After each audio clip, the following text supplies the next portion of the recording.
Hello hello, bonjour à tous, bienvenue dans cette nouvelle vidéo sur le décryptage des énergies de la pleine lune en Scorpion du 18 mai 2019, 21h11 temps GMT.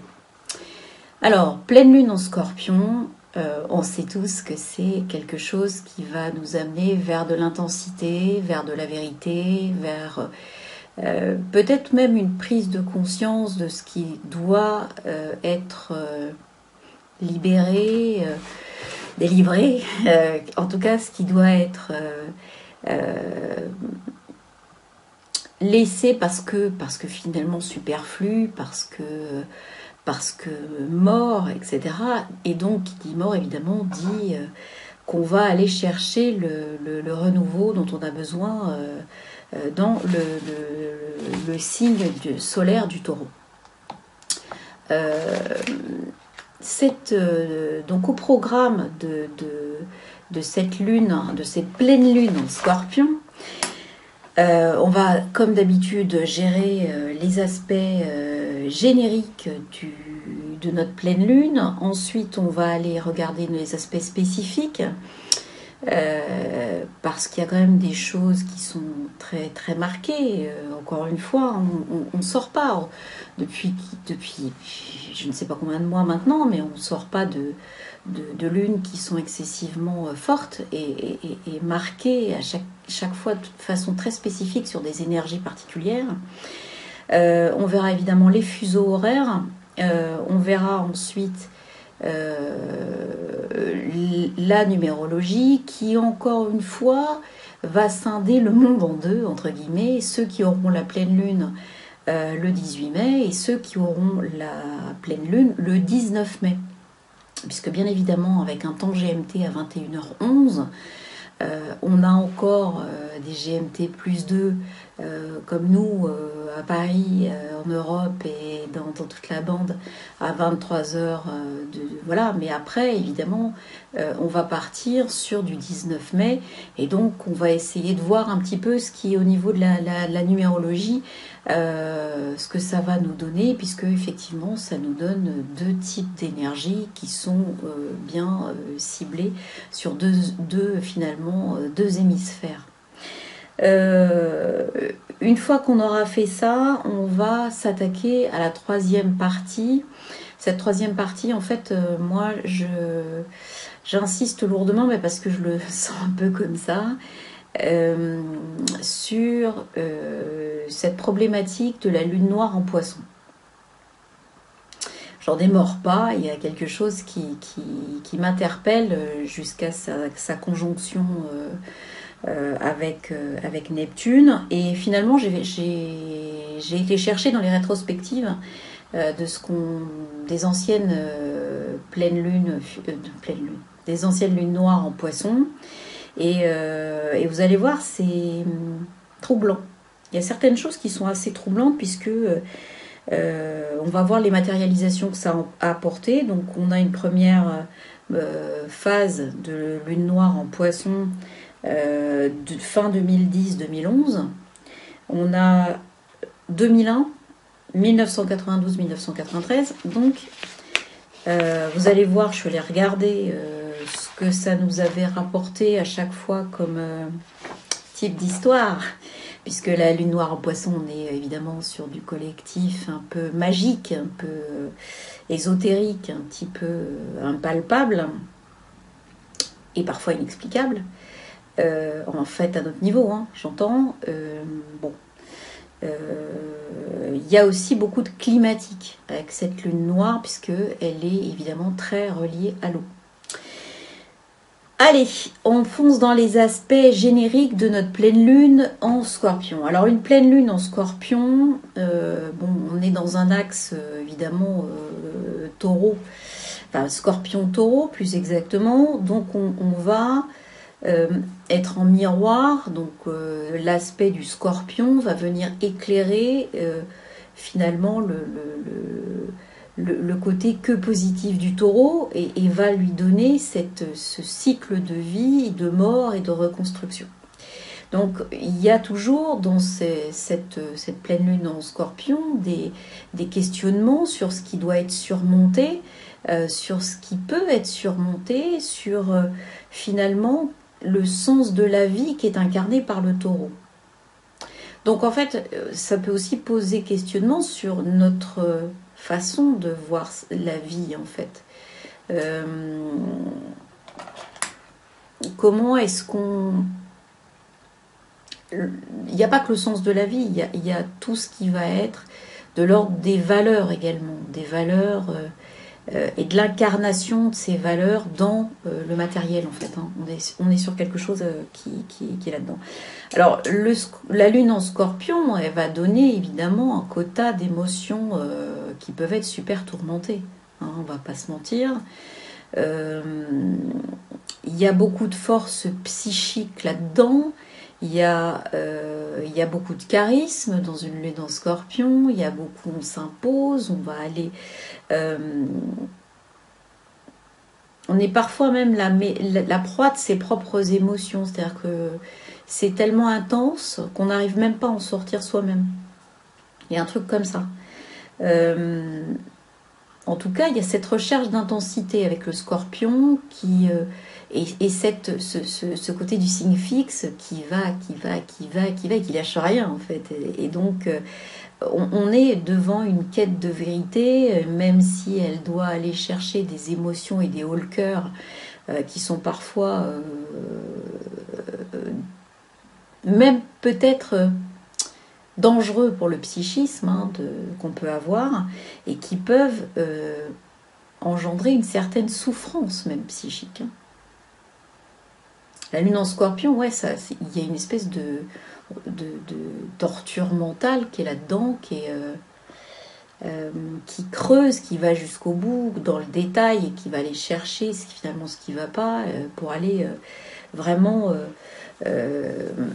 comprendre les choses de l'intérieur.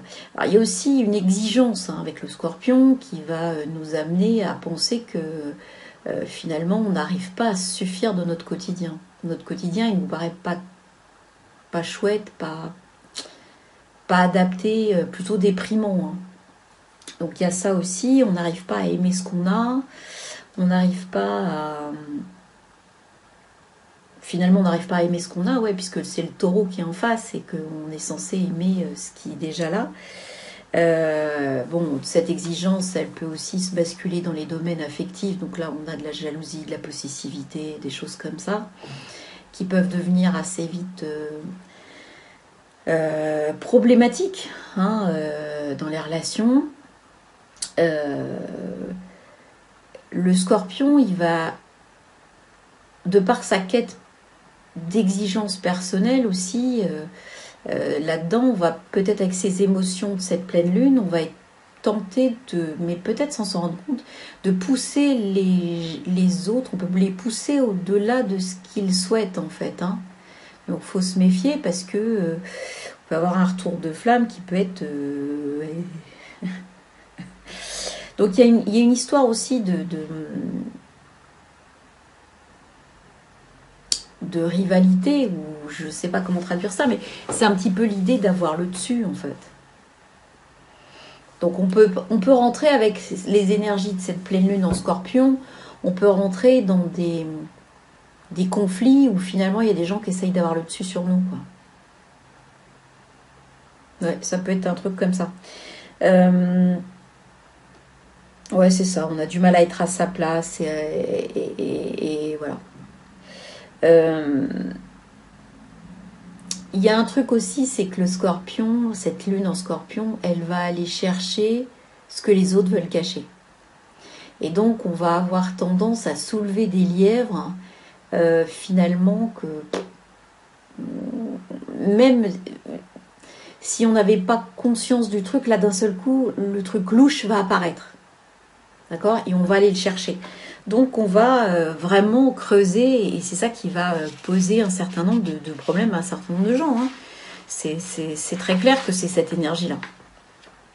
Donc les aspects spécifiques de cette pleine lune en Scorpion. Alors, elle a lieu à 27 degrés 38 minutes du Scorpion, donc c'est un axe, puisqu'elle est opposée au Soleil, puisque c'est une pleine lune, donc elle est dans l'axe Scorpion-Taureau, et donc globalement on a un ressenti de ces choses-là qui va être surtout porté par les derniers décans des signes fixes, Taureau, Scorpion et Verseau, Lion, et le premier décan des signes mutables, puisque tout de suite après ce qui se passera au niveau du Scorpion, bien évidemment, on a le Sagittaire et le Gémeaux, et la Vierge et le Poisson.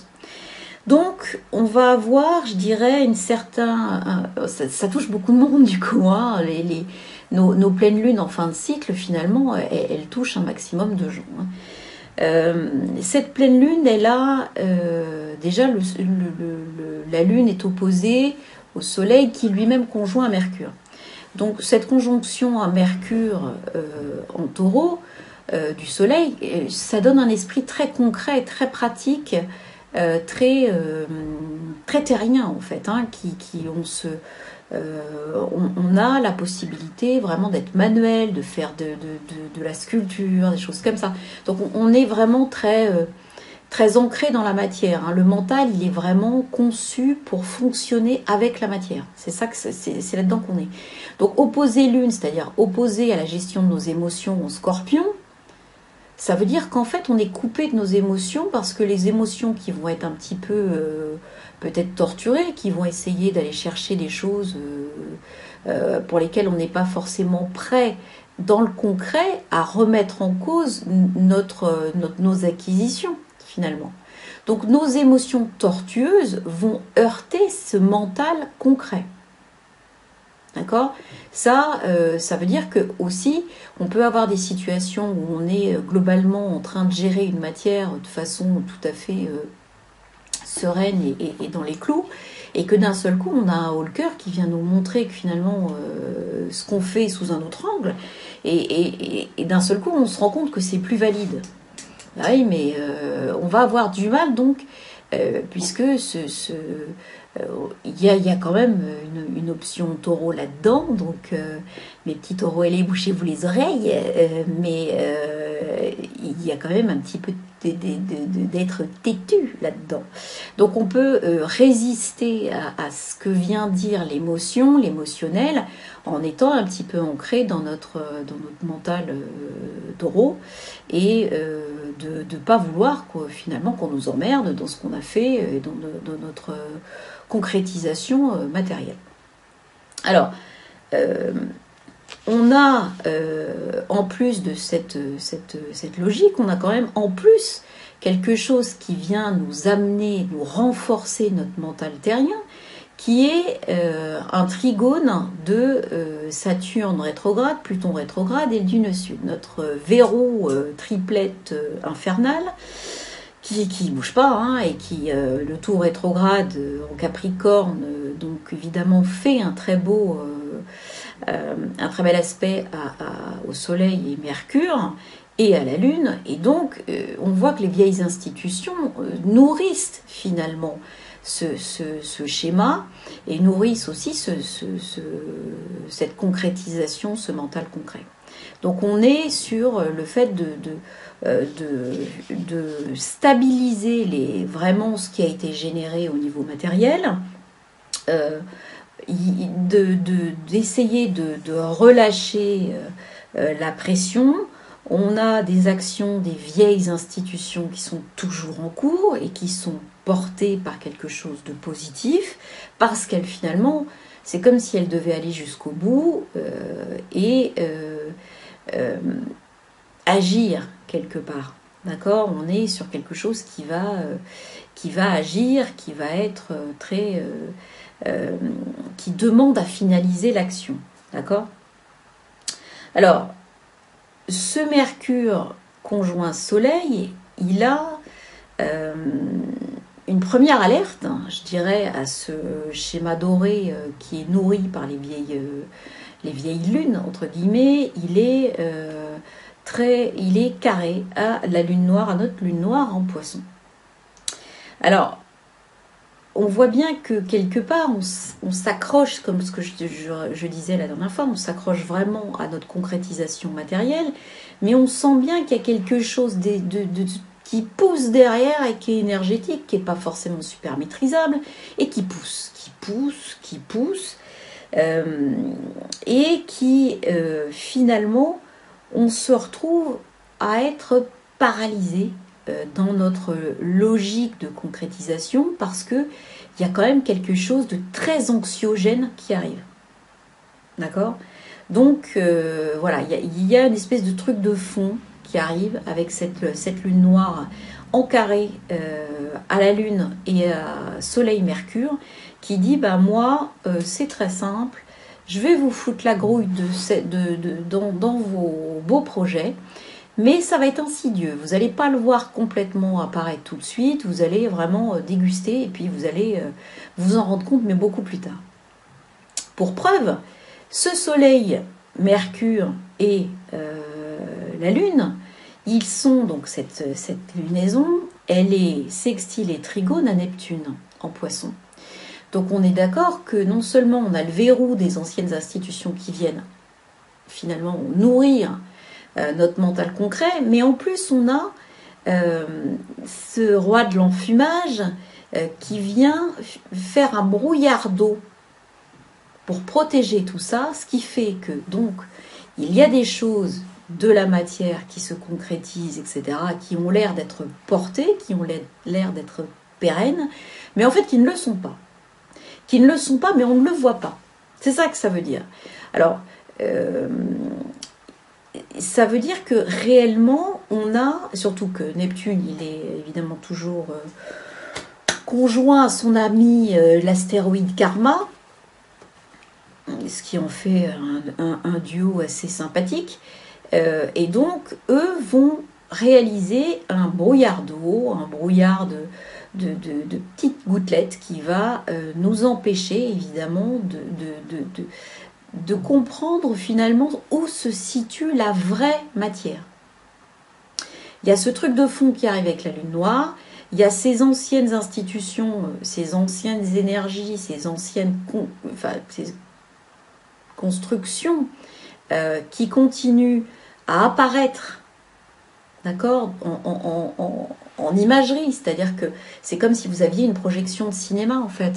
Et donc en fait on vous montre que tout va bien, que tout est ok, que tout... Et derrière, on voit cette dilution de la matière qui fait que on n'est plus que sur une projection du truc. Donc on a l'impression que pour l'instant tout est vrai, tout est ok, tout tient debout, mais je pense que tout est déjà par terre. Parce que on a ces planètes, enfin la Lune noire n'en est pas une, c'est un point fictif, mais cette construction astrologique qui nous montre que finalement il y a une espèce d'écran énergétique qui est généré pour nous faire croire que ce qu'on voit est vrai. C'est un petit peu le mythe de la caverne de Platon revisité en fait. Hein. Et on est tous dans une caverne qui est dans une caverne. Donc, et du coup, bah, on voit encore autre chose et on nous donne à voir autre chose. D'accord ? Donc c'est là que c'est très particulier cette pleine lune. Alors, dans les autres aspects qu'on a, qui donnent une histoire à lire quand même qui est assez singulière, on a toujours notre Jupiter qui est rétrograde en Sagittaire et qui est carré à Neptune Karma, d'accord, l'astéroïde Karma. Jupiter étant en Sagittaire, Neptune étant en Poisson, bien évidemment, ils sont en carré.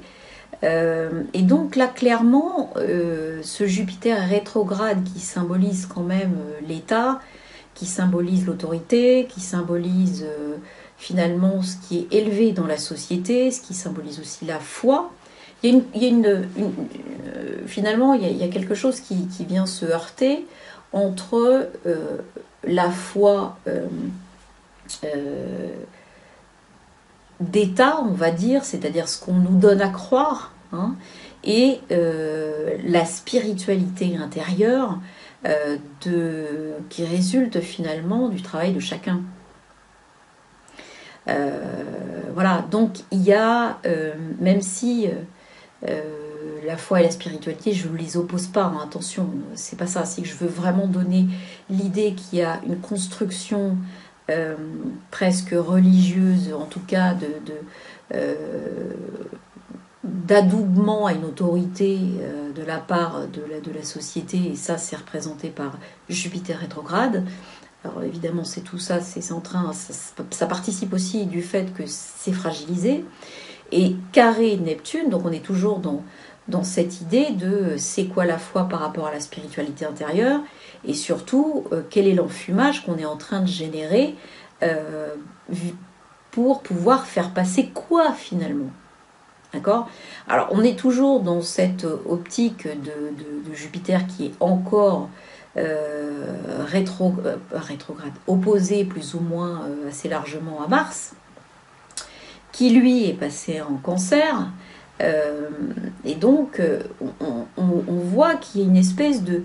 Là, on est dans cette énergie, malheureusement, qui a généré la mort des deux militaires français pour une prise d'otage. Là, c'est typiquement cette énergie-là, de Jupiter rétrograde, carré Neptune, opposé Mars.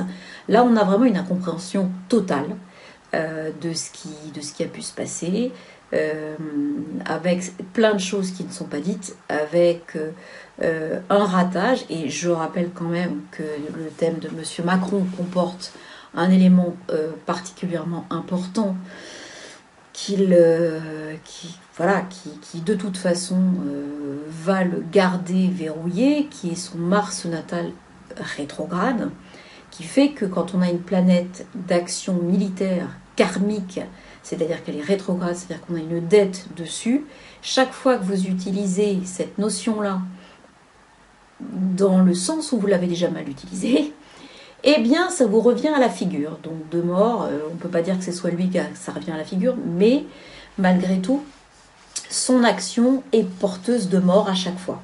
D'accord ? Et c'est systématique, avec un Mars rétrograde dans sa conception à lui. C'est une interdiction d'utiliser la guerre, d'utiliser l'armée pour des fins personnelles et en tout cas qui ne sont pas justes. Donc on est dans cette énergie, vous voyez, d'enfumage, de mauvaise maîtrise, parce que finalement on n'a pas... Ce Jupiter rétrograde, il s'est montré chef pour être chef. Il ne s'est pas montré chef pour montrer le chemin de la foi. C'est pas le guide spirituel qui a parlé là. Donc du coup, on est, c'est le moins qu'on puisse dire. Donc on est complètement dans quelque chose d'extrêmement négatif. Hein. C'est bien évidemment malheureusement le type d'énergie qui, vous voyez, quand on les subit, qu'on soit en haut ou en bas, voilà, on est pris dedans et vous devez aussi, à un moment donné, être en prise complète, en conscience complète de ce que vous pouvez faire ou pas, hein, de vos actions. Et là, clairement, c'était pas autorisé. Bien, donc, Jupiter opposé Mars. Mars vient de passer en Cancer. Alors, petit aparté sur Mars en Cancer. Mars en Cancer, il n'est pas bien disposé, hein, Mars en Cancer. Il est en chute d'ailleurs, je crois. Oui, il est en chute dans ce signe-là. Il est inflammatoire, hein, dans ce signe-là. Il est dans le signe des émotions. Donc il va avoir tendance à essayer de gonfler les émotions. Et en fait, c'est comme si il y avait du feu qui tombait dans l'eau. Donc sa possibilité d'expansion naturelle qu'il a habituellement n'existe pas. Donc du coup, quand on n'a pas de possibilité d'expansion, on retourne les choses vers l'intérieur. Donc ça veut dire qu'on ronge quelque chose, on rumine beaucoup avec Mars. Il y a beaucoup... Mars en Cancer, je dirais que c'est un petit peu marqué par la rancune. Hein, c'est un petit peu le type d'énergie, vous voyez. c'est aussi le côté très très inflammatoire. Il y a un problème d'acidité, il y a un problème articulaire. Et finalement, cette lutte impossible de Mars dans son environnement se transforme en résistance. Donc on a un Mars qui devient un espèce d'une force d'inertie mais c'est cataclysmique. C'est-à-dire que les personnes qui sont comme ça, vous ne les bougerez pas. Vous ne leur ferez pas faire ce qu'elles ne veulent pas. Par contre, elles auront toujours le sourire, elles auront toujours l'air de vous dire oui, mais elles ne le feront jamais. Jamais. Et vous direz, mais même si vous vous énervez, vous allez menacer, vous allez faire plein de choses. Et en fait, le truc de Mars en Cancer, c'est que il n'y a jamais rien derrière. C'est-à-dire que ça va vous faire de la résistance, et notamment de la résistance au changement, parce que le Cancer, il déteste le changement. Je me demande s'il ne déteste pas le changement encore plus que le Taureau. Et donc, ce Mars en Cancer, il va freiner des cas de fer, en fait. Et il va développer du coup du mouron, il va ruminer, il va s'inquiéter, et surtout, il est dur avec sa famille aussi. Hein. C'est l'aspect de la Lune familiale aussi peut être marqué par un Mars en Cancer qui peut rencontrer, qui peut être au niveau affectif, c'est pas top, hein. C'est quelque chose qui va être très très dur, qui va piquer, C'est pas qu'il n'y a pas d'affectif hein, pour les enfants, pour la fratrie, pour les machins. Non, ça n'a rien à voir. C'est qu'on ne peut pas l'exprimer autrement. Et c'est ça qui, même quand on le sait, on ne peut pas l'exprimer autrement. Et ça, c'est un petit peu complexe. Alors effectivement, pour pouvoir faire quand même les choses, le Mars en Cancer, il va essayer de faire en sorte que ce soit les autres qui le fassent. Donc son groupe proche en général, en culpabilisant, etc. etc. Donc là, on est sur des émotions qui vont être tournées vers l'intérieur. On a vu que la Lune, maîtresse du Cancer, est en Scorpion, c'est-à-dire un signe qui va inciter à aller chercher des choses noires, à pouvoir retourner ça dans tous les sens, à aller chercher jusqu'au fin fond du truc, creuser la vérité. Et donc du coup, on se retrouve parfois avec cette lune-là, se retrouver avec des prises de conscience ou des découragements, je dirais, qui peuvent être très importants. C'est une énergie de découragement. C'est-à-dire qu'on ne voit pas... La Lune, en fait, elle ne va pas comprendre comment s'en sortir. Elle ne va pas comprendre où est l'ouverture. Elle ne va pas comprendre comment on fait pour trouver la porte. D'accord ?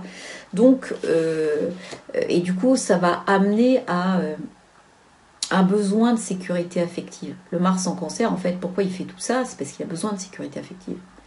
Donc, il va aller un petit peu... se battre là-dessus, etc., avec cette résistance, d'accord ? Donc, et souvent, c'est des gens que, comme le Mars, il ne peut pas s'exprimer comme les autres Mars, on va trouver que ces gens, ils peuvent être faibles, ou qu'ils mais je vous assure que l'endurance dont ils font preuve, c'est la persévérance, l'endurance, on ne l'a pas, hein. Enfin, c'est incroyable, hein. Et donc c'est cette force-là, je pense, de Mars.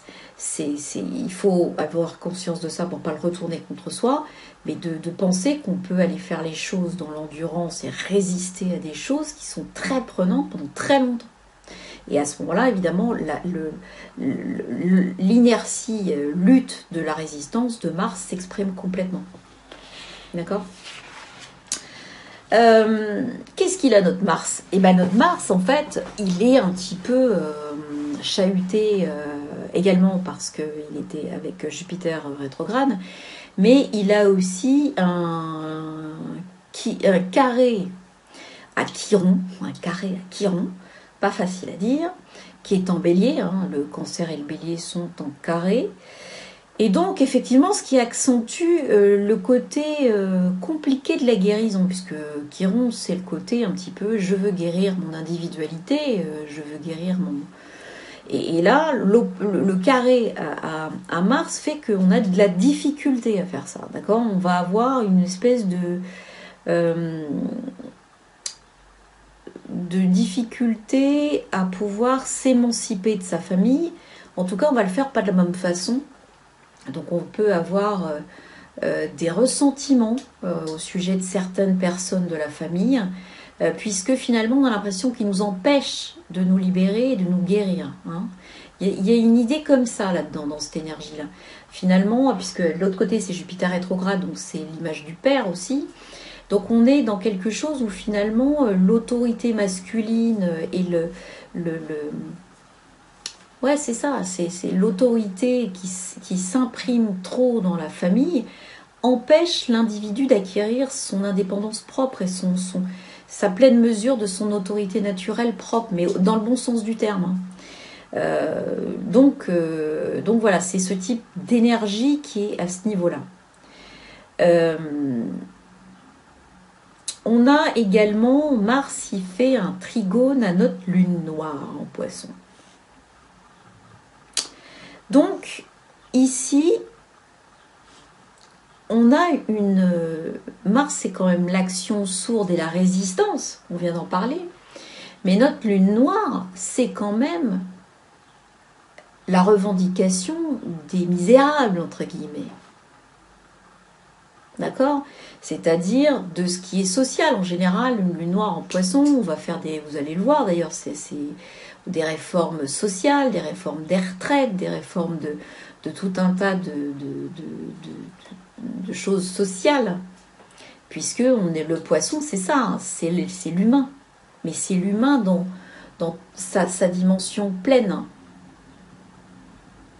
C'est pas l'humain dans son mental ou dans sa position sociale. C'est l'humain dans toutes ses faiblesses également, dans sa complétude. Et donc ici, évidemment, le Mars, trigone, lune noire, on est dans l'action sociale, d'accord? L'action qui va consister à aller chercher finalement une douceur quelque part ou une sécurité. Le cancer agissant comme une sécurité. D'accord? Pour un certain nombre donc il y a bien une lutte quelque part. Et je vous dis, le Mars en cancer, c'est la résistance. C'est vraiment l'inertie, c'est le fait de lutter de l'intérieur. Donc effectivement, ça rejoint ce qu'on disait au démarrage avec cette lunaison, qui est le mirage. C'est-à-dire que vous voyez quelque chose qui en fait n'existe pas. Et que derrière, il y a autre chose qui en fait existe, mais sur lesquels on n'est pas encore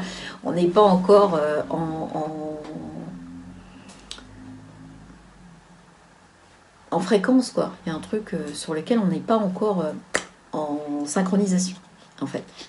Donc je ne sais pas ce qui va nous synchroniser avec le truc, hein, c'est ce qu'on va voir au fur et à mesure, mais voilà. Ici, c'est l'action donc qui soutient.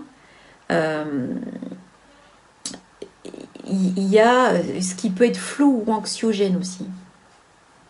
Parce que la lune noire, ça peut être flou ou anxiogène aussi, quoi. Donc on va chercher aussi par cette action à sortir de ce qui est pénible, de ce qui nous fait du mal à l'intérieur, en fait. Hein. Et de ce fait-là, on va peut-être agir de façon précipitée. Donc,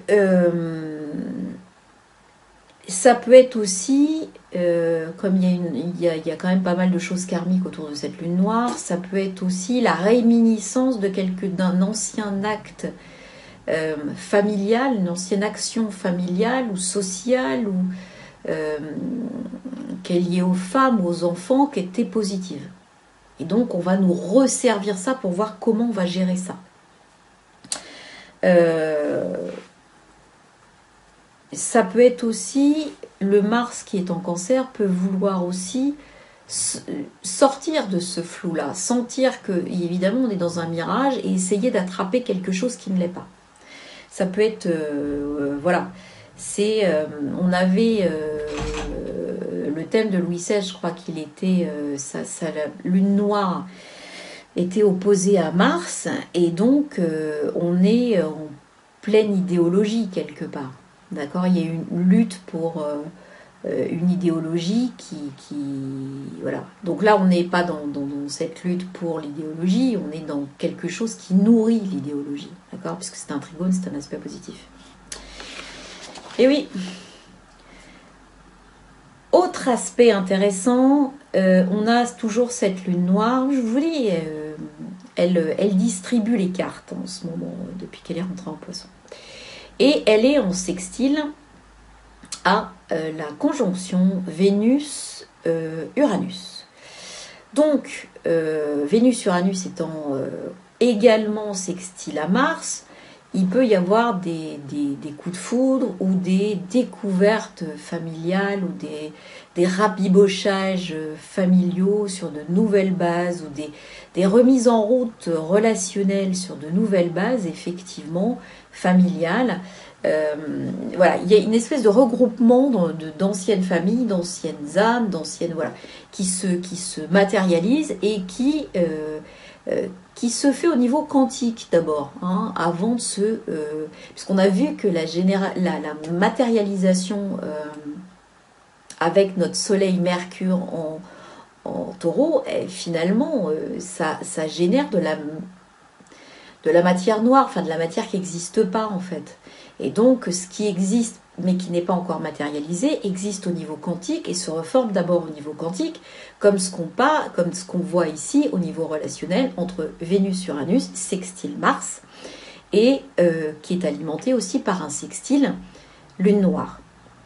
Donc tout ça vient apporter de l'ancienneté par cette lune noire à ses aspects karmiques, mais également va nous déboucher sur le plan quantique avec tout ça. Alors, la lune noire, elle remet en place d'anciennes relations qui vont s'établir sur le plan quantique pour de nouvelles aventures, mais elle le fait, comment dire, suite à des événements qui peuvent avoir été extrêmement violents. D'accord ? On est sur Vénus-Uranus, c'est pas un truc, même en taureau, c'est assez passionnel, c'est assez charnel, c'est assez matériel, et donc en fait, c'est basé sur des trucs qui ont lieu où il y avait peut-être eu des morts avant, où il y avait peut-être eu des choses qui se sont mal déroulées, qui ont été... Enfin, il y a eu avant, avec ce saut quantique, il y a eu une rupture affective soudaine, hein, avec Uranus pris dans son sens autre que quantique, c'est sa soudaineté et son éclair. Hein, donc ici, la lune noire, finalement, elle vient apporter, en plus dans cette notion quantique de rabibochage quantique, entre guillemets, ça peut être des gens qui ne se connaissent pas aujourd'hui, hein, mais qui peuvent renouer des liens au niveau quantique, au démarrage. Et il y a une espèce de submersion par cette lune noire qui peut être un apport émotionnel et surtout un apport d'immatériel, un apport magique, un apport hypnotique. D'accord ? Quelque chose finalement de très grande ampleur de ce qui se passe à l'intérieur et qu'on ne maîtrise pas du tout. Parce que lune noire en Poisson, dans ce qu'elle vient apporter, comme ce qu'elle vient générer comme intensité, on ne la maîtrise pas du tout, j'insiste. Hein. C'est pas une énergie individuelle qu'on capte, même si c'est nous qui sommes complètement pris dans le truc. Hein. Ce sont des énergies complètement collectives. D'accord ? Donc, ici, on est sur donc, une nouvelle façon d'interpréter les relations, je vous dis qu'elles soient familiales, amicales ou amoureuses même. Hein. Et on est sur une évolution quantique affective dans les grandes largeurs. Donc, vraiment des choses qui changent de façon puissante et qui se font en tension. Pas évident, hein. pas évidente du tout. Donc, qu'est-ce qui nous reste? On en a des choses là-dedans. Moi, pour moi, c'est à peu près tout. Après, on a, c'est du détail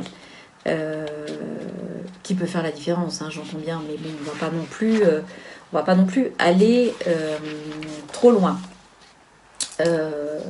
Donc, voilà ce que je pense on peut dire sur nos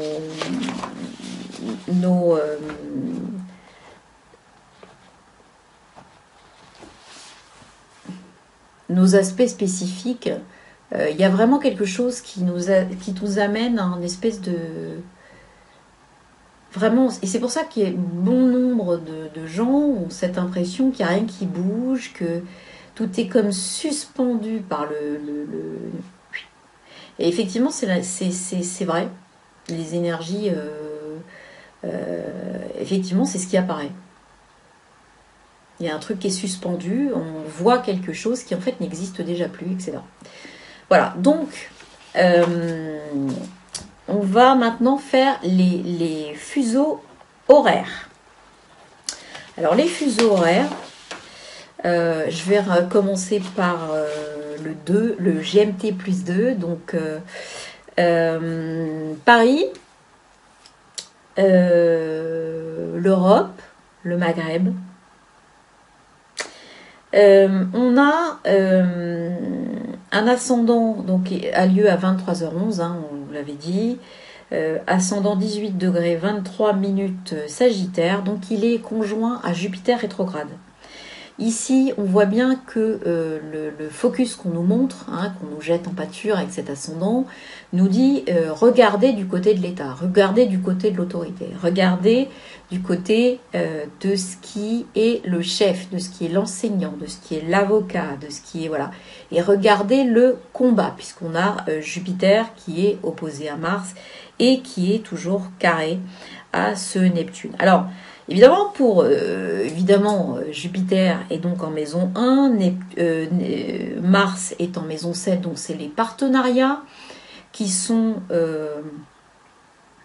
dans le viseur, on va dire, qui sont compliqués, qui sont difficiles. Alors les partenariats, c'est très vaste, hein, ça veut dire que c'est vos contrats entre guillemets, mais de travail, mais c'est aussi le contrat que vous avez avec votre famille, surtout que là Mars est en Cancer, donc on va comprendre que tout ce qui est affectif, proche et féminin notamment, surtout qu'après la Lune va être en 12, donc il peut y avoir une épreuve, quelque chose qui peut se passer avec un enfant, qui peut se passer avec une femme, qui peut se passer avec une énergie féminine, ou en tout cas quelque chose de super émotionnel qui ne nous plaît pas du tout. Ça peut être au niveau, donc je vous dis, des enfants, puisque cette lunaison, elle a lieu dans l'axe 5-11, mais 11 qui va plutôt vers le 12. Donc la maison 12 qui est la maison des épreuves et des choses qui sont cachées. D'accord ? Qu'est-ce qu'on a d'autre d'intéressant là-dedans? On a en maison 2, enfin la cuspide de maison 2, c'est-à-dire la pointe, on a toutes ces anciennes institutions qui nourrissent, comme on a vu, la lunaison, etc. Donc elle, on voit bien que la maison 2, c'est la maison de ce que nous avons, notre patrimoine, des possessions matérielles. Et on voit très clairement que ça nourrit toujours, ça veut toujours exister au niveau matériel. Sauf que ici, on va nous mettre du Verseau dans cette maison 2, donc ça appartient à Uranus, et donc ça peut se déliter au niveau quantique quand on veut, ça se désagrège cette matière si vous voulez. Vénus et Uranus sont en maison 4, et donc je vous parlais de réconciliation familiale ou de réconciliation profonde d'âmes qui sont depuis très très longtemps, je dirais très très loin, les unes des autres et qui finalement se reconnaissent et se reconnectent. Et là, on a quelque chose qui peut se passer de façon très profonde et très belle et très sécurisante qui va aller vers un nouveau mode de fonctionnement. Au niveau de la communication, de ce qu'on peut avoir, évidemment, Jupiter est toujours carré à Neptune, ça ne change pas depuis tout à l'heure, mais on a ça entre la maison 1, donc qui représente l'État, en tout cas qui représente les objectifs globaux de ce GMT plus 2, et carré Neptune. Donc ça veut dire qu'on a quand même au niveau de la communication en maison 3, on a de l'enfumage. Donc quand on regarde ce qui peut se passer au Maghreb, etc., on va forcément aussi avoir cette communication d'État dont personne n'est dupe, mais qui génère malgré tout un enfumage sans crainte. Hein. On continue dans les recettes qui ont marché autrefois et qui finalement, on se dit, mais allez, on va encore les utiliser, finalement, voilà, ça évite de dire autre chose. Donc voilà. Ensuite, GMT-10. Donc on est sur Tahiti, hein, Hawaï et Tahiti. Et ici, on est GMT-10. On est le 18 mai à 11h11 heure locale, ascendant Lion, 5 degrés 59. Donc on nous questionne sur nos valeurs. Et donc nos valeurs, comme la lunaison est entre la 10 et la 4, nos valeurs essentiellement familiales et le sens de nos objectifs de vie. Qu'est-ce qui est important pour nous? Qu'est-ce qu'on veut voir se générer dans notre vie? Finalement, qu'est-ce qui nous fait peur, puisque tout ça c'est carré à la lune noire en 7, c'est-à-dire qu'est-ce qu'on craint de perdre chez les autres. Tout ça, voilà, ça va être généré aussi par le travail, toute cette, on va avoir des choses qui peut-être seront assez résistantes au niveau du travail quotidien, qui vont nous empêcher peut-être d'aller évoluer, de faire des choses pour nous, de changer de travail, de faire vraiment un pas vers quelque chose qui nous ressemble plus. Donc ici toujours Jupiter en maison 5, donc la dualité entre la 5 et la 11 avec Mars en face, donc une lutte un petit peu sociale au niveau collectif. On n'est pas très content de ce qui se passe et on n'arrive pas à trouver la porte de sortie pour pouvoir finalement se guérir d'une certaine forme de pauvreté, puisque Chiron est en maison 8. Donc il y a quelque chose qui est très douloureux et il y a quelque chose qui nous interroge donc sur nos valeurs. Donc c'est très important de comprendre les choses, parce que ici les valeurs vont nous être à un moment donné très clairement, on va être sollicité dessus. C'est ça que je veux dire. GMT-7, on est sur 15h11 heure locale, toujours le 18 mai, ascendant 25 degrés 02 Vierge. Donc le GMT-7, c'est Yellowstone, le Mexique, le Venezuela, enfin c'est cette bande-là. Ici, l'ascendant Vierge va nous mettre l'accent sur l'économie, sur ce qui se passe dans notre vie au niveau économique pour qu'on évolue. Hein. La lunaison a lieu entre la maison 3 et la maison 9. Donc la lune en Scorpion en 3 risque de nous amener une communication émotionnelle assez torturée. Hein. On va avoir des choses qui peuvent se passer dans cette zone-là qui vont pas être drôles du tout. Et donc, ça peut, dans le quotidien des gens, ça peut générer pas mal de dysfonctionnements et puis de peurs, hein, diverses et variées. Vraiment, on est sur une communication par la peur, par des choses anxiogènes. Et il y a une lutte, hein, Mars est en 10, donc la lutte sociale, elle est bien dans les objectifs, elle est bien dans le haut du pavé de cette bande-là, pour pouvoir essayer de casser l'espèce de plafond de verre qu'il y a. Le GMT, alors normalement ça devrait être le -4, mais je crois que non, -5. J'ai fait le Québec, dites donc. J'ai fait le Québec et j'ai fait Saint-Pierre-et-Miquelon. Alors, si j'ai fait le Québec, eh bien, le Québec, c'est toujours le 18 mai, 17h11, ascendant Balance, 24°22. Donc ici, on va aller chercher plutôt l'aspect relationnel. L'aspect relationnel, l'aspect juridique aussi, l'aspect harmonie, l'aspect équilibre. Et on va essayer de voir comment ces partenariats, puisque Vénus est conjointe à Uranus en taureau et en maison 7 de cette bande-là, donc on nous dit, attention, ça va se jouer sur vos partenariats et ça va aller chercher des choses qui doivent être évoluées en conscience, d'accord? Donc il faut changer d'optique, il faut changer de braquet et accepter qu'il y ait des choses qui soient vécues dans les possessions matérielles complètement différemment. Là, il y a une lune scorpion en maison 2, opposée à Mercure Soleil en 8. On peut être sur des gens qui perdent des choses. Hein. On peut perdre son immobilier. On peut avoir quelque chose qui s'écroule en fait au niveau de sa matière propre. Donc c'est très anxiogène évidemment et ça génère des émotions noires qui sont très dures à reprendre en conscience et à passer au travers. Hein. Alors la porte de sortie bien évidemment c'est qu'ils iront en 6, même si c'est difficile à cause du carré à Mars. Il y a moyen quand même dans le quotidien de reprendre des forces et de s'individualiser et d'aller chercher finalement ce qui va nous faire notre force. D'accord ?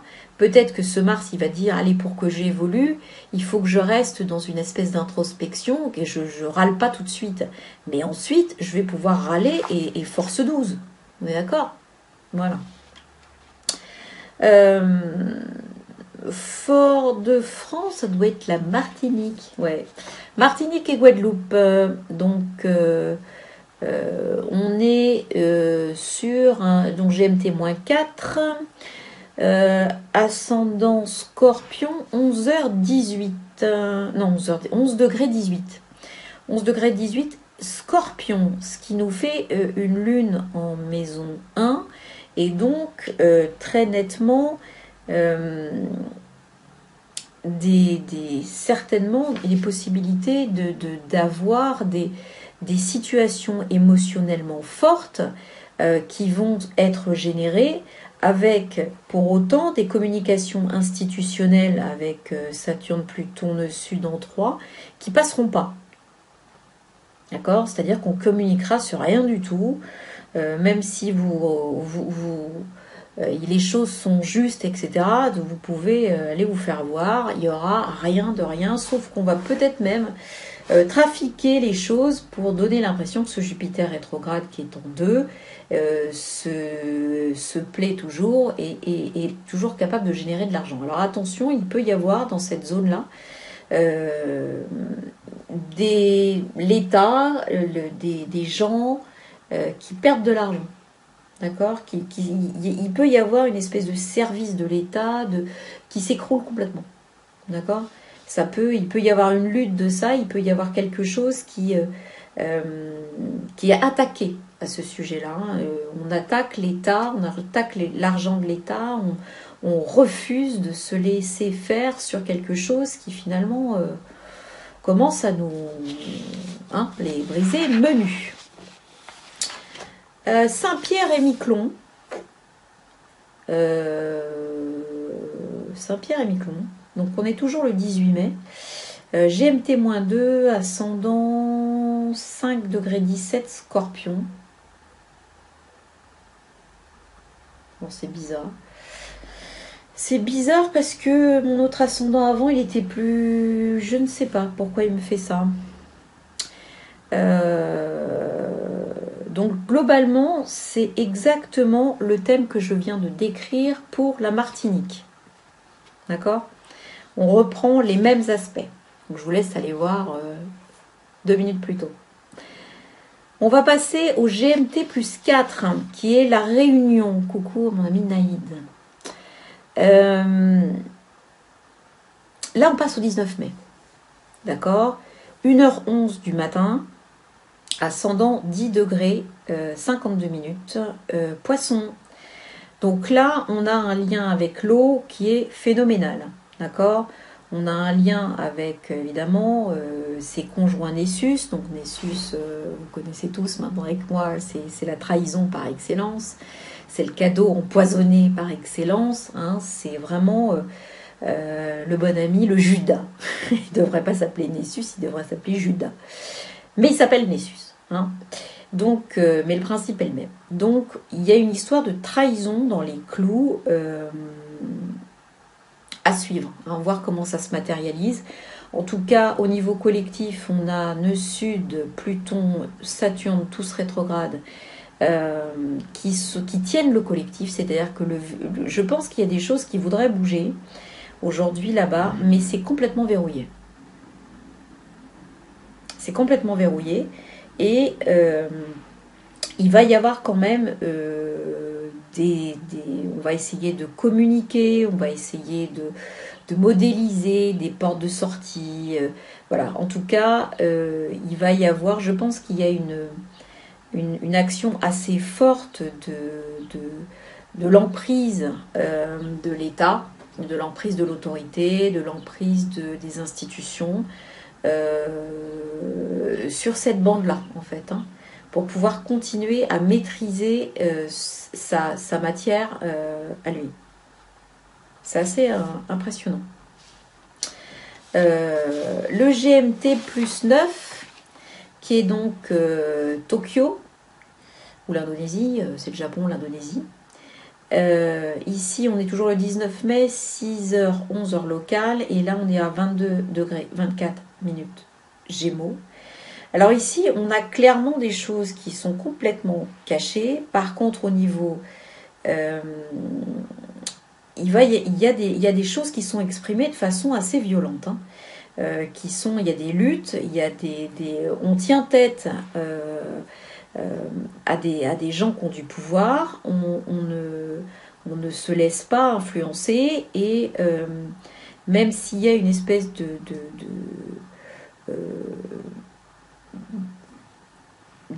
nébuleuse autour des objectifs qui ne permet pas complètement de voir, il y a quand même un quotidien qui peut être assez riche en émotions et qui peut nous amener, je dirais, dans cette zone-là, à réfléchir sur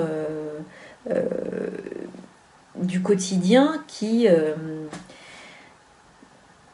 va pas être très drôle, parce qu'en fait on est sur des objectifs qu'on nous impose dans la vie, qui via un certain nombre de communications qui sont cachées, qui sont manipulées, qui sont etc.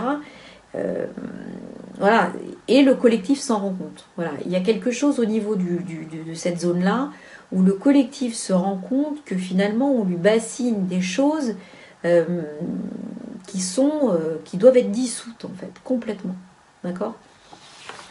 Et Nouméa en GMT plus 11, 8h, 11h locale, 21 degrés, 10 minutes Gémeaux. Donc c'est exactement ce que je viens de dire pour l'Indonésie et le Japon. C'est-à-dire qu'ici, on a vraiment quelque chose qui est très très étrange. Il y a une lutte, il y a quelque chose qu'on ne veut pas,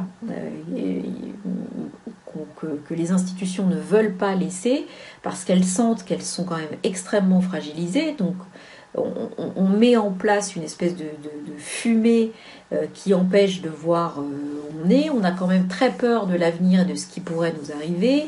Il y a un lien avec l'eau qui est quand même très important, parce que c'est un lien d'évolution, donc ça peut prendre n'importe quelle tournure. C'est quand même très très très compliqué. Et le quotidien, est chargé de faire évoluer les gens, la foule, par une émotion vive. D'accord? Donc il y a des choses émotionnelles et anxiogènes qui peuvent surgir et pour lesquelles on peut ne pas être d'accord.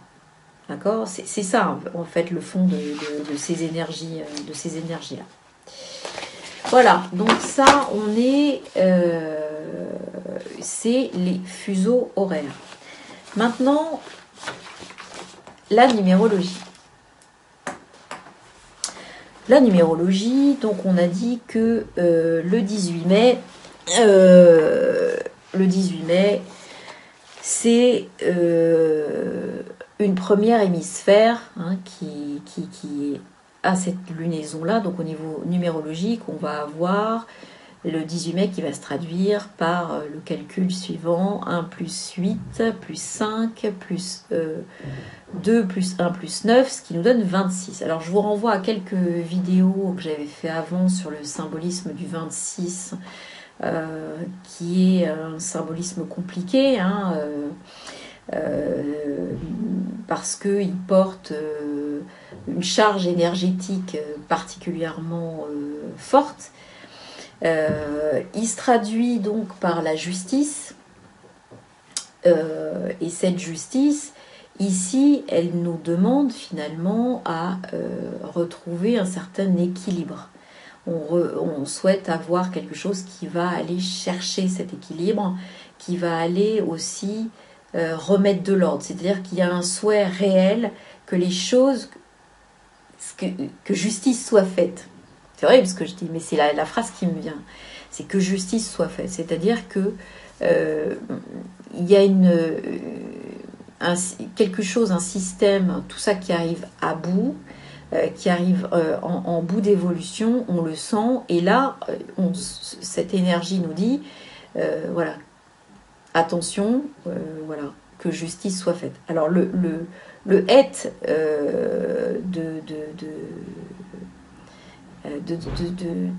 des lettres hébraïques dit exactement la même chose. Ce het qui est lui une espèce de barrière à travers, en dessous de laquelle, c'est la barrière karmique, en dessous de laquelle il faut accepter de passer pour pouvoir finalement terminer et renaître.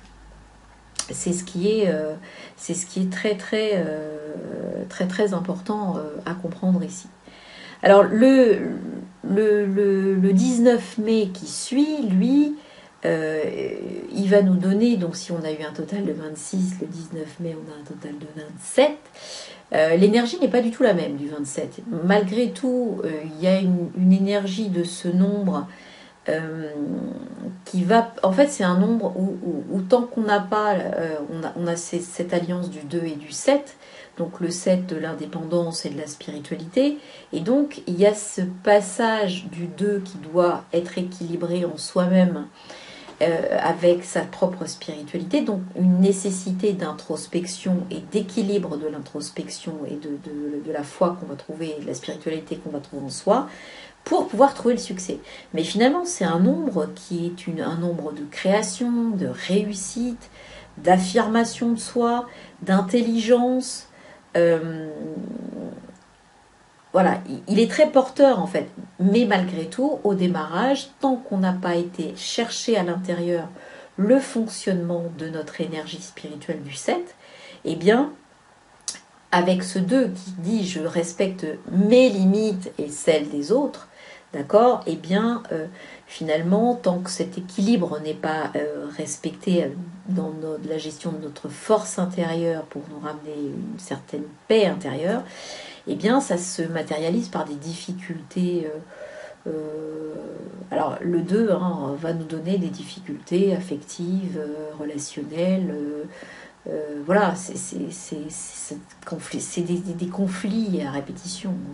Voilà, on est là-dedans, on n'est jamais accepté, on est toujours en marge. Voilà, il y a ce truc qui nous demande d'aller chercher ça. Et puis ce 9, il nous sort évidemment l'ermite, Et cet ermite, lui, il nous montre l'évolution du circuit qui a été fait jusqu'à lui. Hein. C'est la première, justement. Il est très lié à la matière. On voit le nombre de couches de vêtements qu'il a. Ça représente également une espèce de symbole sur ce qu'il... toutes les étapes de ce qui est des couleurs et de ce qu'il a dû faire durant les... D'ailleurs, il regarde à gauche. Toutes les étapes du parcours qu'il a dû faire. On est sur ce 9, il va regarder du 1 au 8, et donc le 8 de la justice. Donc c'est à se demander si finalement le 18 mai, on n'est pas sur une ancienne période et que le 19 mai, on démarque finalement, on est sur une fin de cycle. Il y a une espèce de truc comme ça qui me fait dire que finalement, il y a une bascule, il y a une histoire de point de bascule quelque part, où on est sur un truc karmique, justice et aide quelque part, et le 18, donc avec finalement que justice soit faite, et le 19, on est sur plus du tout quelque chose de statique, quelque chose qui a évolué, qui fait le bilan, puisque l'ermite, il y a une espèce de crise à l'intérieur de l'ermite. Il y a cette sagesse qui véhicule parce que c'est cette lumière qui porte à la main, mais qui finalement est sa lumière intérieure. Il est dans le noir, dans la forêt, et finalement, il y a une espèce de méconnaissance complète de son environnement, mais pour autant, malgré tout le noir qu'il y a autour de lui, il y a cette lumière intérieure qui va le pousser, même si c'est lentement, à avancer. Et sans se tromper, et sans être influencé par son contexte. D'accord ? Parce que c'est ça aussi voilà. Au niveau des lettres hébraïques, le tête, lui, c'est vraiment la caverne. C'est le fait là, pour le coup, le tête, on explose vers un monde nouveau où finalement l'ancien monde est complètement détruit et on va sortir cette étincelle quantique dont on a parlé tout à l'heure qui doit irradier complètement finalement les actions d'après. Donc ça me donne un petit peu cette impression-là qu'il y a quelque chose de très statique avec la justice du 18 mai. Et bon, ça avance pas de ouf, comme dirait mon fils, avec l'ermite. Néanmoins, d'un seul coup, ce qui était visible comme extérieur au niveau de la justice dans le contexte devient complètement noir avec l'ermite. Donc, et c'est la lumière intérieure qui guide. Voilà. C'est un peu l'histoire que ça raconte. C'est étonnant, hein. Enfin bon, voilà, je vous la livre en simili-vrac, hein, parce que c'est voilà, toujours aussi... voilà, il faut que ça soit synthétique si on veut retenir deux, trois bricoles. Voilà. Maintenant, on va passer à la troisième partie sur mon dada du moment, qui est la lune noire en poisson. Alors, la lune noire en poisson, comme je vous l'ai dit, pour moi, elle va taper sur des énergies collectives. D'accord ? D'abord parce que le poisson n'a pas de limite, il n'est pas fini, il est complètement infini et il est complètement inconscient. Donc c'est pas quelque chose de matériel, c'est pas quelque chose de fini, c'est pas non plus quelque chose en expansion, mais c'est pas quelque chose dont on définit facilement les limites. D'accord ? Cette histoire de lune noire en poisson, il y a un espèce de ressenti de désagrégation de la matière. C'est comme si ce qu'on voyait n'avait plus de sens. Si le haut, le bas, tout se mélange et finalement on n'a plus de réel sens à la matière. Donc d'autant que quand elle va finir par aller vers sa conjonction à Neptune cette année, hein, d'ici quelques mois, finalement, elle va atteindre une recherche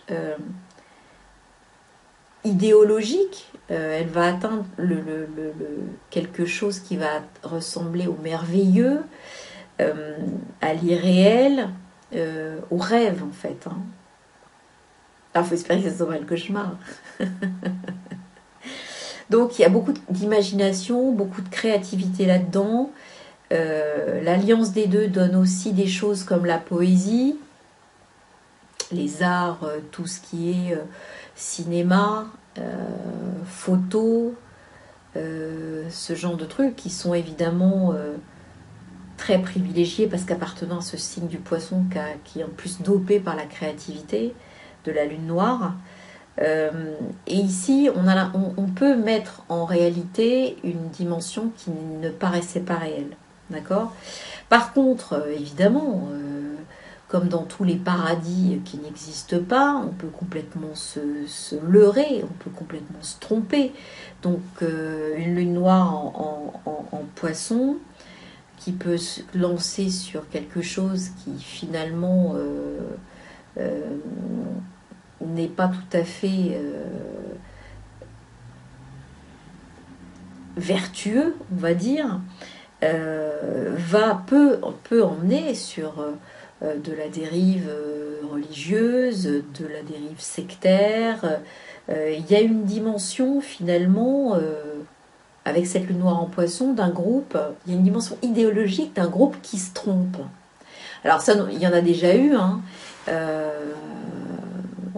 On va voir que par exemple, la lune noire en 92 ou 91, 92, 20, dans ces eaux-là, 92, 93, c'était le GIA en Algérie. Donc c'était bien cette dérive complètement inconsciente et complètement inexplicable pour la majorité des gens qui s'est bien matérialisée. Donc on est sur vraiment une dimension de groupe de gens qui peut se tromper. D'accord ? Alors, cette dimension-là de gens qui peuvent se tromper, elle peut être amenée à se tromper parce qu'on a fait en sorte de manipuler le cerveau de ces gens via des techniques aussi lune noire Neptune, qui peuvent être la publicité, l'hypnose, la psychanalyse, et puis après ça va aller jusqu'à des choses beaucoup plus matérielles comme la drogue, comme des médicaments, comme la pollution, comme des affaires de mœurs également. Tout ça, c'est exactement la même énergie. Donc ici, l'idée pour sortir de ça, c'est de transcender le truc en fait. C'est d'aller chercher ce qui va aider l'humain là-dedans. Mais dans sa dimension d'amour inconditionnel en fait. Donc voilà, c'est ici dans faut bien comprendre que dans cette lune noire qui apparaît en poisson, c'est la première fois qu'elle retourne en poisson depuis 2010. En 2010, voilà, on a eu des trucs tout à fait, je dirais, un petit peu compliqués au niveau du collectif, puisque on se rappelle de la Coupe du Monde et du bus de Naïsna, avec les insultes de l'entraîneur, enfin des trucs complètement, mais on s'est dit, mais c'est quoi ça ? Ben voilà. Le groupe, le collectif qui se gourre et qui va loin dans quelque chose que personne comprend, c'est le bus de Naïsna. Et ça, c'est lune noire en poisson. Alors, il y a des trucs vachement moins drôles, puisqu'il y a eu, avant même qu'elle tape en poisson, on a eu le séisme à Haïti en 2010, donc avec énormément de milliers de morts. En août 2010, on avait aussi cette histoire de Rome. Je ne sais pas si vous vous souvenez qu'on a renvoyé en Bulgarie et dont on avait détruit les bidonvilles dans lesquels ils habitaient ici. Ça avait soulevé une espèce de truc qui est aussi ça, qui fait partie d'un groupe, d'un collectif qui, alors ce coup-ci, cette énergie de lune noire en poisson, il y a une histoire de victimisation. D'accord, on va chercher un groupe sur lequel on va jeter quelque chose. En octobre 2010, c'est bien ça qu'on a eu cette énergie de social, puisque c'est là où on a appris qu'on allait travailler 62 ans au lieu de 60 ans, donc c'est la première réforme des retraites. Dans le groupe collectif véhiculant de l'anxiogène, eh bien on a, je ne sais pas si vous vous souvenez, en octobre 2010, les 33 mineurs qui ont été bloqués 69 jours, les 33 mineurs chiliens, qui ont été bloqués 69 jours dans un puits à 700 mètres. Et pour transcender ça, souvenez-vous, on a été obligé de creuser un autre puits et de faire souvenez-vous ce que ça avait demandé comme solidarité à l'époque. Et bien la lune noire, elle véhicule cette forme de transcendance. D'accord ? C'est pour ça que je vous donne des choses qui ont réussi malgré tout, parce que cette énergie, finalement, si on va jusqu'au bout dans la solidarité, dans la transcendance pour l'humain, dans sa dimension d'inconditionnalité, elle donne des choses qui vont être positives, au final. Cette dimension de lien à l'eau, puisque il y a quand même un truc, on est, la lune noire en poisson, elle est très liée à l'eau. Elle va être d'autant plus liée à l'eau, cette année, qu'elle rejoint Neptune. Jusque-là, c'est pas arrivé depuis, d'accord ? Parce que Neptune, il fait le tour en plusieurs siècles. Bon.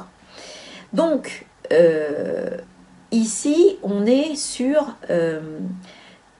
des catastrophes climatiques. D'accord ?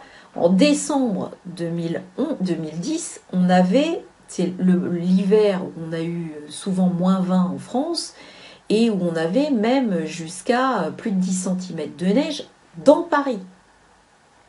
Alors ça n'a pas duré des plombes, parce que voilà, mais c'est le genre de choses qui, voilà. On est également en 2010 sur la tempête Xynthia, d'accord, et en mars, le volcan Kritnekrap, la Ricola, qui bloque, islandais, là, qui bloque l'espace aérien pendant, je ne sais plus, c'est 3 semaines, un truc comme ça. D'accord ?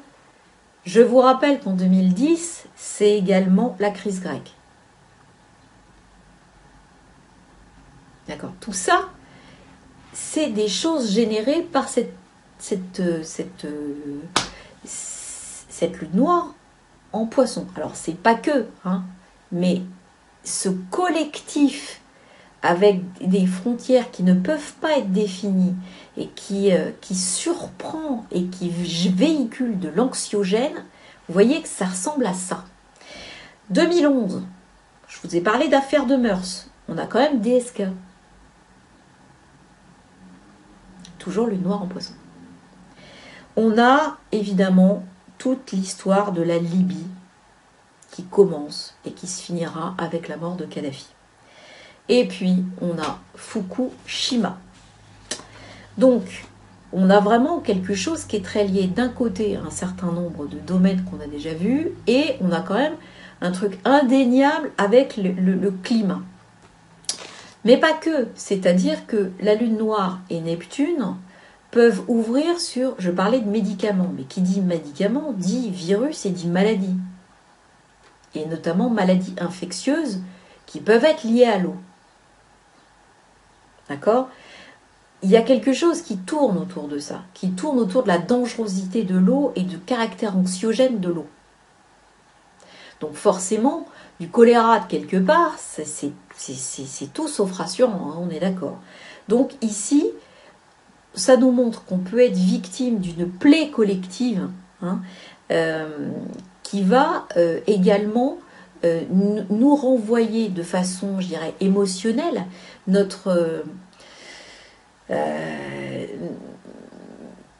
nos instincts qui vont être captés dans ce qui se passe au niveau de cette anxiété qui va être liée à un certain nombre de choses qu'on n'a pas gérées depuis longtemps.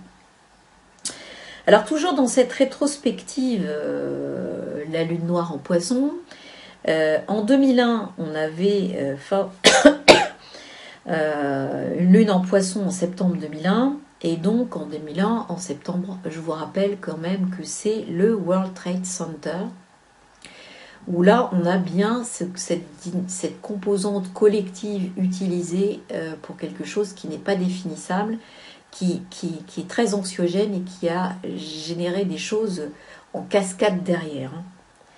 Donc on a eu évidemment derrière tout ce qui en a découlé au niveau des guerres, etc. Et puis je vous rappelle aussi en 2001 l'usine AZF, le gaz, le composé chimique qui n'est pas maîtrisable et qui disjoncte et qui génère quelque chose,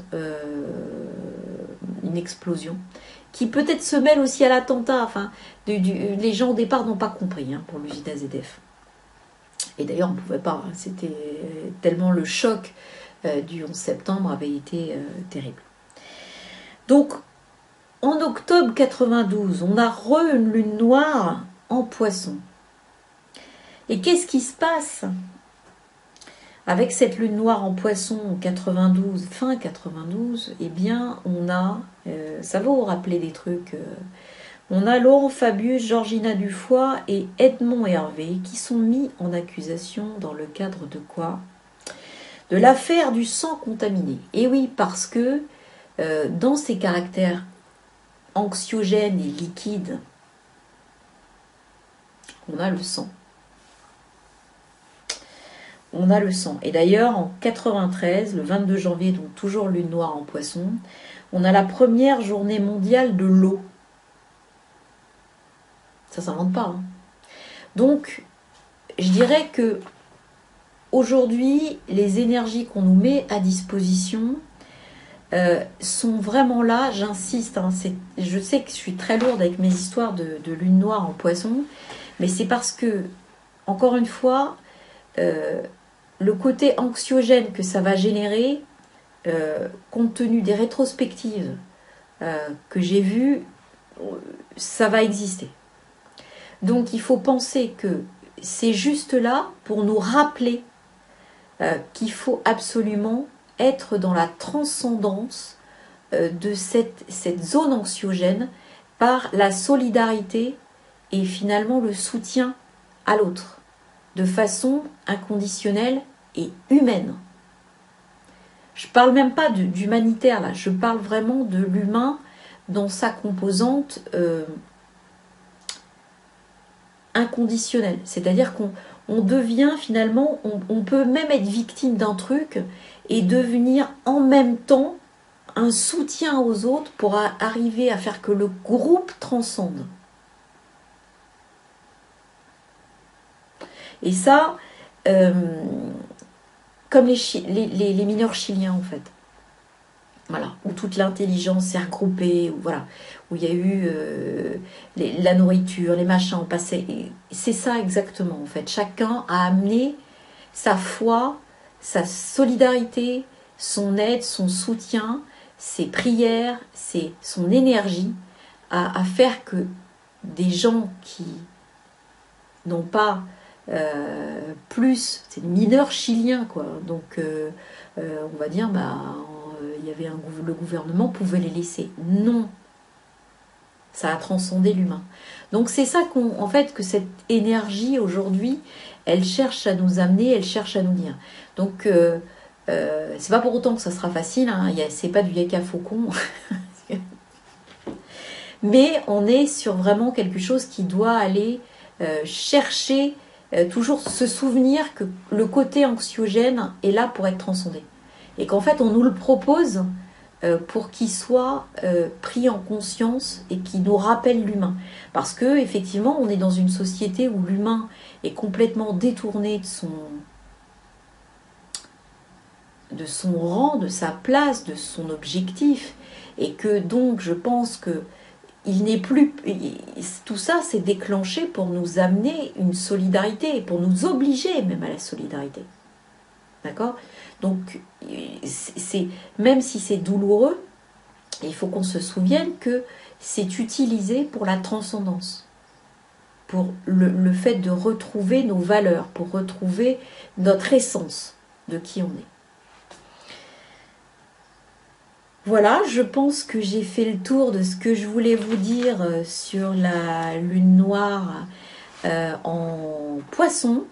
C'est peut-être pas la dernière fois que j'en parle parce que je referai quelque chose quand elle va arriver forcément, quand elle sera en conjonction avec Neptune. Au moins. Je vais vous souhaiter en tout cas une belle pleine lune en conscience avec une paix intérieure pleine et entière pour que vous soyez dans la plus grande possibilité de pouvoir avoir le maximum de portes de sortie et le maximum de compréhension de ce qui se passe autour de vous. Voilà, prenez bien soin de vous, prenez bien soin de ceux que vous aimez. Moi, je vous remercie encore de tous vos commentaires et de toute l'attention que vous me portez, ça me touche énormément. Voilà, je vous embrasse fort. Encore une fois, je ne suis pas sortie moi-même de mon antre anxiogène, donc j'ai du mal à répondre à vos commentaires, mais je vous promets, dès que ça sera calmé, je reprends une vitesse de croisière qui me permettra de rentrer en communication avec vous. Voilà, je vous fais des gros bisous. Vraiment, prenez soin de vous, prenez votre temps, ne précipitez rien. Et puis, les choses se mettront en ordre. Je pense que là, on est dans quelque chose qui est de l'ordre des semaines et qui se prépare. En fait, on est en phase de préparation. Ça risque d'après d'être chaotique, mais chaque chose en son temps et on verra comment on est là pour gérer et accompagner. Je vous fais des gros bisous, prenez soin de vous et à très bientôt pour une toute nouvelle vidéo. Ciao, ciao.